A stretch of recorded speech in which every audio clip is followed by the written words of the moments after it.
Hey, what's going on, everybody? This is Tyrone back with Tech Life.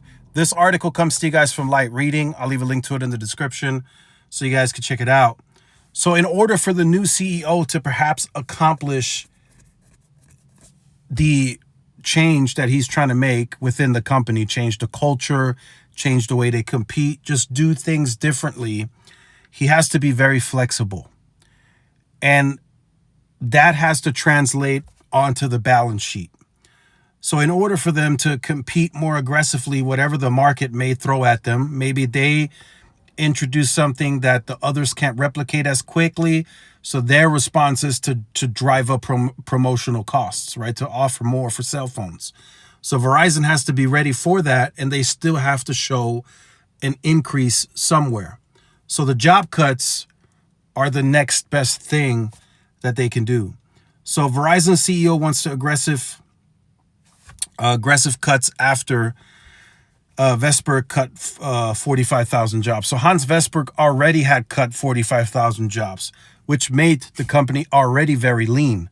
This new CEO wants to drive that down even further, make the company even leaner. And that, again, is the flexibility that Verizon needs. And this will likely also happen to AT&T and T-Mobile.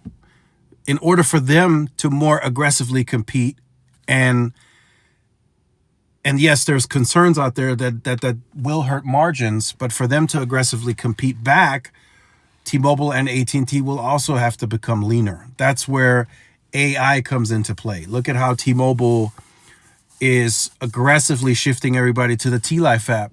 That means less foot traffic in stores. Most businesses, you have to report not most, but a lot of businesses, they like to see a monthly report of the usage of the facility. So if you have less foot traffic, that just means they can cut more. They're going to be like, we don't need the same amount of staff to serve less customers.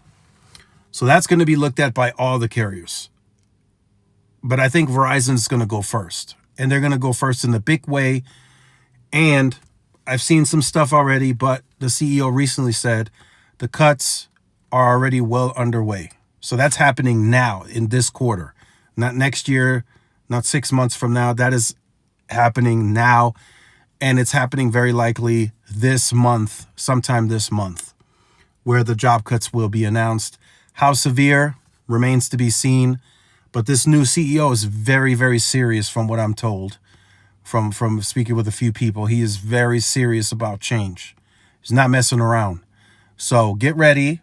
It's going to be a different Verizon, and they're going to be flexible. They're going to introduce what they're going to introduce into the market, but they have to be ready. They have to be flexible in case, like I said, somebody starts giving out $1,500 for an iPhone, or $1,600, or whatever the case may be. Verizon has to be ready for that. And one way to become flexible enough is you have to start cutting your labor. But let me know your thoughts in the comments. Like, share, subscribe. I'll see you in the next one. Peace.